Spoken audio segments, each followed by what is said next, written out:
Hello दोस्तों, एजी short hand में आप सभी का स्वागत है। यदि आप चैनल पर नए हो तो चैनल को सब्सक्राइब करें। डिक्टेशन 5 सेकंड बाद होगा। Ready, start. सभापति महोदय, प्रतिदिन छोटी मोटी झड़पें होती रहती हैं। हमारी फौजें बड़े उत्साह से उनके मुकाबले में खड़ी हैं। उनके हौसले बहुत ऊंचे हैं, लेकिन हमारी सरकार का भी यह कर्तव्य है कि उनके हौसले को कभी गिरने ना दे। उन्हें हर तरह की सुविधा प्रदान की जाए जिससे उनका आत्मविश्वास बढ़े।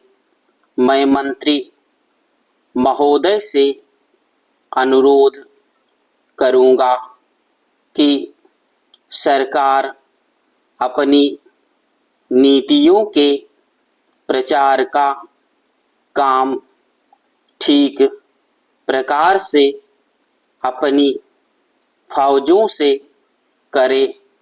उनको अच्छे अच्छे हथियार दे।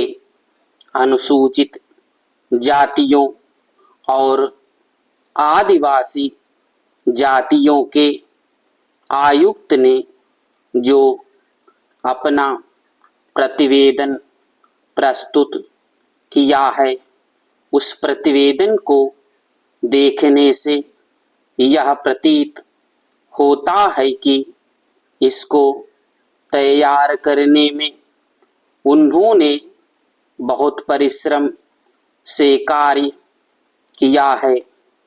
इसके लिए मैं उनको और उनके सहयोगियों को धन्यवाद देता हूँ, परंतु साथ ही साथ इस प्रतिवेदन के संबंध में कुछ आवश्यक निवेदन भी करना चाहता हूँ।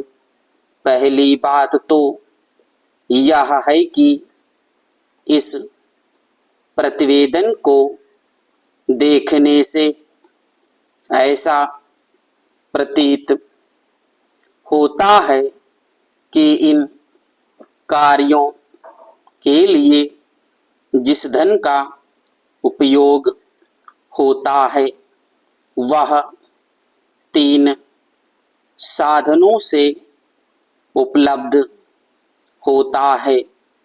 केंद्र सरकार द्वारा, राज्य सरकारों द्वारा और कुछ गैर सरकारी संस्थाओं द्वारा प्रतिवेदन के अनुसार जितना धन इन कार्यों पर व्यय करने के लिए दिया जाता है, उतना धन पूरी तरह से व्यय नहीं हो पाता है।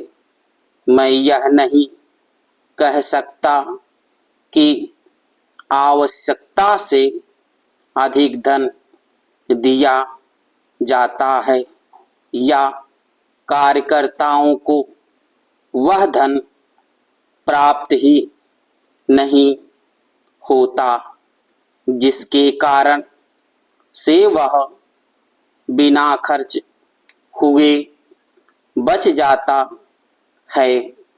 मैं तो यह चाहता हूँ कि जितना धन दिया जाता है उसका पूरा उपयोग हो और आयुक्त को यह न कहना पड़े कि इस कार्य के लिए जितने धन की आवश्यकता थी उतना धन नहीं मिल पाया और विवश होकर हमको उस कार्य को बीच में ही रोकना पड़ा। जहाँ तक राज्य सरकारों का संबंध है, बहुत सी राज्य सरकारें अभी तक इस कार्य में असावधानी से काम ले रही हैं और इस कार्य को उपेक्षा की दृष्टि से देखती हैं। आयुक्त ने इस बात की शिकायत की है कि बहुत सी राज्य सरकारों ने अनेक पत्र भेजने के बाद भी अभी तक अपनी रिपोर्ट नहीं भेजी है। मैं चाहता हूं कि सरकार इस तरफ निष्ठापूर्वक ध्यान दे। राज्य सरकारों पर दबाव डाला जाए कि वे इस दायित्व के प्रति सचेत हों और आयुक्त को उनके कार्य में पूरा सहयोग प्रदान करें। स्टॉप।